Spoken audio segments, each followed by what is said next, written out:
कि हम कहें कि 2 करोड़ नौकरी कहाँ है तो अमित शाह कहें 370। हम कहें 15 लाख कहाँ है तो अमित शाह कहें 370। हम कहें सड़क क्यों नहीं है तो 370, बिजली क्यों नहीं आई 370, पानी क्यों नहीं आया 370, गटर क्यों बह रहा 370, सब्जी महंगी हो रही 370, तेल महंगा हो रहा 370, बैंक बिक गया 370। ऐसी बेईमानी, इतनी बेशर्मी ये लाते कहां से हैं? कोई पकौड़ा तलने वाला आपको बोला है कि हमने अपने बेटे को पकौड़ा तलने वाला बनाएंगे? प्रधानमंत्री कहते हैं कि पकौड़ा तलना भी रोजगार है। पकौड़ा तलना भी रोजगार अगर है तो अमित शाह अपने बेटा का एक पकौड़ा का दुकान क्यों नहीं खुलवा देता है? उसको तो बीसीसीआई का सेक्रेटरी बना रहा है और हमको कह रहा है कि तुम्हारा बाप भी पकौड़ा तलता था, तुम भी पकौड़ा ही तलो।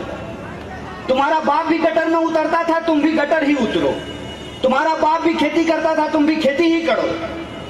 हमारे करोड़ों लोगों के राज्य में चुनाव हो रहा है लेकिन उनका मुद्दा गायब कर दिया गया है। एक ही आदमी का फोटो दिख रहा है। सुबह उठिए, मोबाइल खोलिए, मोदी जी नमस्कार। घर से निकलिए, पेट्रोल पंप पे जाइए, मोदी जी मुस्कुराते रहिए। ऑफिस जाने के लिए ट्रेन पे बैठिए, मोदी जी बोलेंगे हेलो। ट्रेन से उतरिए, स्टेशन से बाहर निकलिए, कहेंगे आपका स्वागत है दादर स्टेशन के बाहर। ऑफिस में पहुंचिए, नजर उठाइए तो आपका बॉस जो है भगवान की तरह उसका फोटो अपने सर के ऊपर लगाए हुए है। दिन रात एक आदमी का चेहरा आपको क्यों दिखाया जाता है? दिन रात एक आदमी का चेहरा आपको इसलिए दिखाया जाता है कि आपके सपने को उसके नाम पे खरीद लिया जाए। और आपका सपना क्या है? आपका सपना तो यही है ना कि मेहनत मजदूरी करने वाले का बच्चा भी एक दिन देश का प्रधानमंत्री बन सकता है। तो जब मेहनत मजदूरी करने वाला बच्चा एक दिन देश का प्रधानमंत्री बन सकता है तो हम भी एक दिन अंबानी बन सकते हैं। यही आप सोचते हैं ना? बने क्या? मेरा तो दादाजी भी सोचता था कि अंबानी बन जाए, फिर बाबूजी को भी लगता था कि अंबानी बन जाएंगे, हमको भी बहुत दिन तक लगते रहा कि अंबानी बन जाएंगे, बन तो नहीं पाए। आप गलत एम्बिशन जब लेकर के चलेंगे तो वो आप कभी नहीं पूरा कर सकते हैं। एक इंसान का एक ही एम्बिशन होना चाहिए कि ये मिट्टी हमारी है, ये देश हमारा है, ये देश जितना अमीरों का है ये देश उतना ही गरीबों और मजदूरों का भी है। क्या अधिकार हमको होना चाहिए? यह जो हमारा आत्मसम्मान का अधिकार है, उस आत्मसम्मान की रक्षा हम कर सकते हैं। और उस आत्मसम्मान की रक्षा करने के लिए आपको अपने दिमाग को खोलने की जरूरत है और उसी दिमाग को बंद कर देने के लिए ये साजिश रची गई है कि आपके टैक्स के पैसे से करोड़ों रुपया खर्च करके आपको ये बताया जाता है कि मोदी जी गरीब थे, मोदी जी गरीब थे, मोदी जी चाय बेचते थे, मोदी जी की मां मजदूरी करती थी। आप मजदूरी करते हैं, आप गरीब हैं, ये सवाल गायब कर दिया गया है।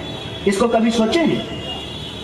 आपका पैसा लेकर के हजारों करोड़ खर्च करके आपको बताया जा रहा है कि मोदी जी बड़े गरीब आदमी थे, मोदी जी ईमानदार हैं, मोदी जी बहुत बहादुर हैं। ये क्यों बताया जा रहा है? ये इसलिए बताया जा रहा है ताकि आपको ये ना पता चल सके कि इस बताने के प्रयास में बहुत कुछ छुपाने का प्रयास किया जा रहा है। जैसे आप एक चीज नोटिस किए, किसी कपड़ा के दुकान पे जाएंगे तो शीशा में जो बंद कपड़ा होता है वो बहुत सुंदर लगता है, और सामने से जब वो कपड़ा लेने लगेगा तो आपको उतना सुंदर नहीं लगेगा। तब आपको गोलमाल समझ में आएगा कि शीशा में बंद जो कपड़ा है वो दिखाने के लिए है, बेचने के लिए तो ये माल है। मोदी जी का चेहरा दिखाने के लिए है, बेचने के लिए वही बेईमान, वही ठेकेदार, वही माफिया, वही चोर, वही भ्रष्टाचारी आपके सामने प्रस्तुत कर दिया जाता है। और वोट किसके नाम पे मांगा जाता है? वोट प्रधानमंत्री के नाम पे मांगा जाता है। उस पे जाकर के आप विचार कीजिएगा कि मोदी जी गरीब थे, हम गरीब हैं, हमारा सवाल क्यों नहीं है उसमें? हमारे जो बाल बच्चों का भविष्य है वो उसमें क्यों नहीं शामिल किया गया है? इस बात पे विचार कीजिएगा। आपको वोट जिसको देना है उसको दीजिएगा। मैं आपके लोकतांत्रिक अधिकार पर हमला करने नहीं आया हूं, और हमको पता है कि आप अपने तरीके से सोच करके ही वोट दीजिएगा। भाषण आप हो सकता है बहुत लोगों का सुन लेते होंगे, वोट आप अपने मन से ही दीजिएगा।